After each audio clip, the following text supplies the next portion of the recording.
It was normal for Basavi and her family to eat ragi balls each day with pumpkin gravy and raw honey, which had been her traditional food for many generations.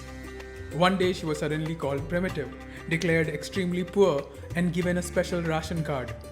The new Food Security Act provided her free grains, and she slowly got used to eating this free rice and lost her cultural food habits.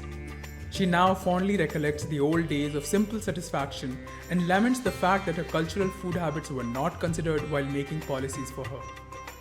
Is the state, with all its good intent, actually promoting food insecurity?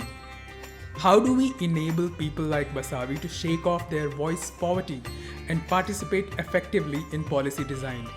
When the policies designed for the people are designed with the people, communities become partners of the administration serving them. This might make one wonder, what do people need from administration? What is good governance? Honestly, there are as many answers as there are people.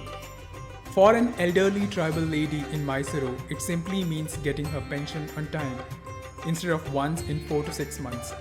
Transparency to her means that the postman delivering her pension does not take any commission out of her pension. For a small and marginal farmer, it means good quality seeds on time, access to credit, reliable electricity, and non-exploitative markets. For an industrialist, good governance means the government should simply enable and ensure proper infrastructure, focusing on developing industries. For a housewife, it means water and electricity throughout the day.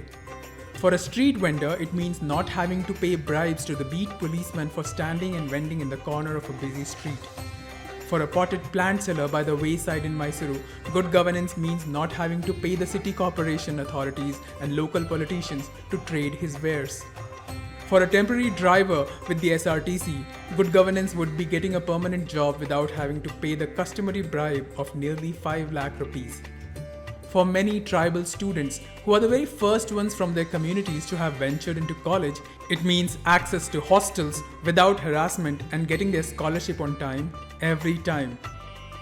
For each of us, the interpretations of good governance, transparency, and a corruption-free administration are based on how it affects our lives.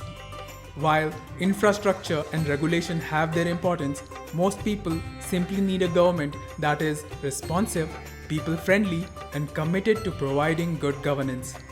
In other words, people want a government that listens and cares. But to make this happen, we need a partnership approach between public service providers and receivers. People have to participate effectively and meaningfully in creating good governance systems that serve them. The primary responsibility of civil servants thus becomes to create systems and models that enable and encourage active and lively public participation in policy creation and implementation.